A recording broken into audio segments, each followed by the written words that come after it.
Everyone, Matt here from Docs Running, and today we're going to do an extended overview of the best stability shoes available right now. So we've done a lot of big overviews of stability shoes recently. It's January 5th at the moment, early 2024.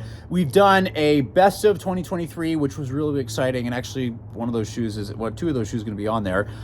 We've done some kind of look aheads and are very excited to see what's going to be available in 2024 because there's some really cool updates that I'm very excited for and hopefully not disappointing. But there's also some stuff that's still available and really awesome from 2022. So having all these decisions is probably going to go, wow, this is really confusing. What do I look at? So I'm hoping to give you some best of categories for a couple different areas. So first one to go through is best of for standing and walking in terms of stability, best overall daily training stability shoe, best high drop stability shoe. We'll talk about why that sometimes can be a helpful thing for certain people. We'll also talk about the best kind of distance racing up tempo stability shoe, and then we'll talk about, even though there's only one shoe in this category, the kind of the best shorter distance, like faster stability shoe, and hopefully this gives you some guidance. So best walking and standing stability shoe, I got a hand to the ASICS Kayano 30. This shoe has been completely redone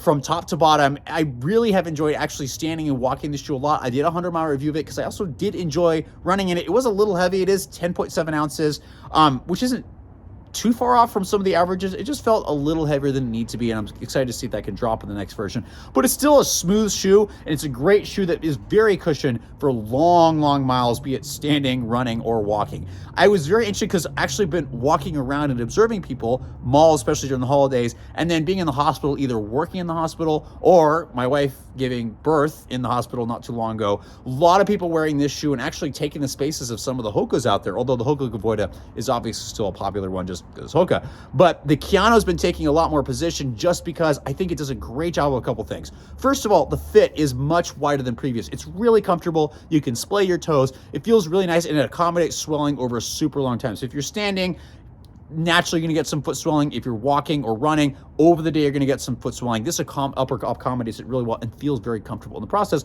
while still being really nice and secure. The way the shoe is designed, there's a lot more cushioning now that it's more maximal. It's 40 millimeters in the heel, 30 in the forefoot. I'm not going to remember the stack heights for all these, but I do remember that one because it's fairly easy to remember. That there's a ton of cushioning underfoot, and it's very nice if you're working on firmer surfaces or walking on firmer surfaces. So working in the hospital, again, they've got that firm, I don't know what that material is, but just that firm, really stiff material underfoot that doesn't feel great being like next to barefoot in. This cushioning does plenty of protection in there. And then if you got to walk, the way the shoe's designed, it's very well rockered. Could the bevel be a little bit reduce that posterior flare a little bit? Yes, but just now they're finally, ASICS is finally curving the heel, and the transition is really smooth, again, for walking and for running, although I would like the bevel a little reduced. The stability is good. It's got both medial and lateral stability with the sidewalls, a really wide base, which feels really comfortable walking and standing, and then it's got some internal geometry that when you sink into it, it just feels very nice and supportive. So that's why the Kayano 30 is my top shoe for the best standing and walking stability shoe available right now. So moving on to best just daily training shoe, stability shoe. I know it's another ASICS shoe, but the GT 2012 blew me out of the water. And I don't mean to be rude, but the previous versions were boring. They were just like, it's just the ASICS GT 2000. Like, it's not special, fairly average, like blah, blah, blah. This version really kind of kicked that out of the water and was my stability shoe of the year for 2023 because brand new foam, geometry really rockered. It's 9.5 ounces for men's size 9, so much lighter than previous versions. And with the foam update, it's something that actually feels somewhat versatile, where it feels great for daily training, feels great for long runs, but also feels great. You can pick up the pace. I've done fartleks in this shoe. I've done some tempo runs. It actually feels really good if you want to do that. Not the best, in my opinion, for racing, but let's say you find like super shoes too aggressive and you still want a stability shoe, this actually might do well for you. Although there's another shoe I might suggest if you're thinking about racing. Fit is kind of more performance, as kind of a little bit more snug, as classics for ASICS, and then durability has been awesome. Another shoe I got a 100-mile review on that it did really good. It's just fun. It's not boring anymore. It's just a fun shoe, and I think it was done really well. And again, the bevel is improving. Good job, ASICS. So again, smooth transition no matter where you go. So overall, I think if you're looking for a just stability daily training shoe that still gives you a good amount of medial support, the GT 2012 is the top of my list overall for all this stuff. Now, if you're looking for a high drop stability shoe, which some people still look for, 12 millimeter drop, the Mizuno Wave Inspire 20 is still one of the top shoes in this list. Now, it's got a 12 millimeter drop fairly high. It's like 38 and a half, I think 26 and a half. Please don't quote me on that. It's got a 12 millimeter heel drop. For those with Achilles tendon issues, a higher drop can definitely take some pressure off there. For those with some posterior tibialis issues, so the muscle that helps control some of the medial support on the inside of your foot, having some stability and a higher drop shoe can really take pressure off this if it's irritated or if you know it's something that's sensitive.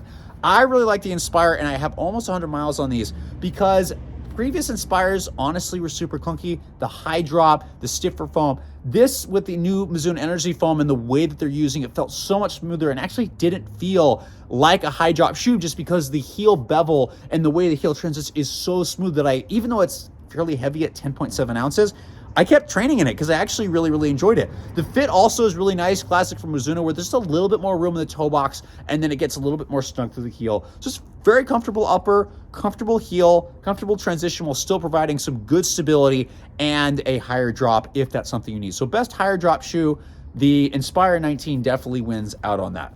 In terms of your kind of little faster, your longer distance shoe that can handle being for a training shoe, but also a great marathon racer and faster shoe, the Saucony Tempest still wins out. We really haven't seen anything else major show up in this category that has a super foam. I will give credit to stuff like the Brooks Launch GTS, which is lighter than your shoe. This is 8.9 ounces, men's size 9. I think the Launch GTS is 8.4. It is lighter, but it doesn't have a super foam, and this one just feels better running faster. It's also got some newer constants where, yes, there is medial stability here, but there's also some lateral, so it's got a really nice centered ride. Then plus the Power Run PB. Having Power Run PB is phenomenal in a super shoe, and not a super shoe, in a stability shoe, although the new Hurricane that's coming this next year is going to change that. So we'll see what happens with that shoe. But in terms of having a lighter shoe that would definitely work as a marathon racer for people that need stability, or a fast shoe, I've done every workout you can think of: tempo runs, intervals, fartleks, hill repeats, long runs, faster long runs. I've done it in this shoe, and it's done really, really well. It's kind of my go-to shoe. I've got 200 miles on this pair. I've been very sad I haven't gotten a lot of miles on them recently because there's so much other stuff to test, but it's just been my go-to if I need stability over faster or longer efforts. So very good shoe. Definitely fits a little bit more snug in the forefoot. Midfoot is a little bit wider, so I had to snug that down. Stiffer heel counter, but a nice bounce without also being too stiff, so because sometimes that can be a little irritating, but all the great guidance and stability methods you would want in a shoe that's meant for faster running. Now, last but not least, although the only one in its category, is the Hyperion GTS. So this shoe is coming in at 7.9 ounces, so it is the lightest stability shoe to my knowledge out there. It's more traditional, it's using the blanking on the name of the foam, but the DNA Flash, that's right, which is actually the best version of this that I felt. I think when they have higher stack versions, it just feels weirdly firm. This one actually feels pretty good. There's some bounce, but it's not a super shoe, okay? It's meant as a faster shoe. It's 7.9 ounces, like I said, men's size 9. And the guide rails truly make it feel like a mild stability shoe. And it being the lightest in this category, it's probably the closest to a mild stability racing flat that we even have. It's 25 in the heel, 17 in the forefoot for an 8 millimeter drop, although it feels a little bit lower than that just because it's sitting so low to the ground. Durability is awesome. I actually have 100 miles in these right now. I need to do a 100-mile review.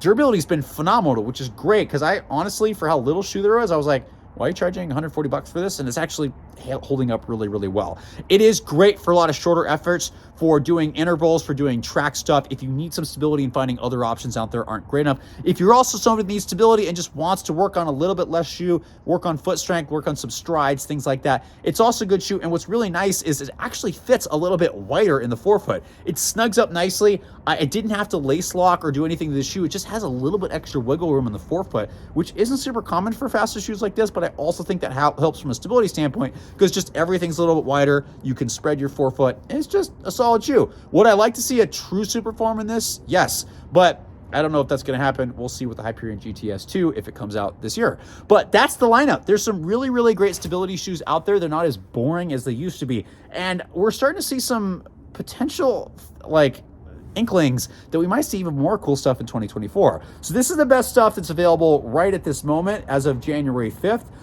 Check back soon because we'll have some updated reviews to see what happens to the next version of these shoes.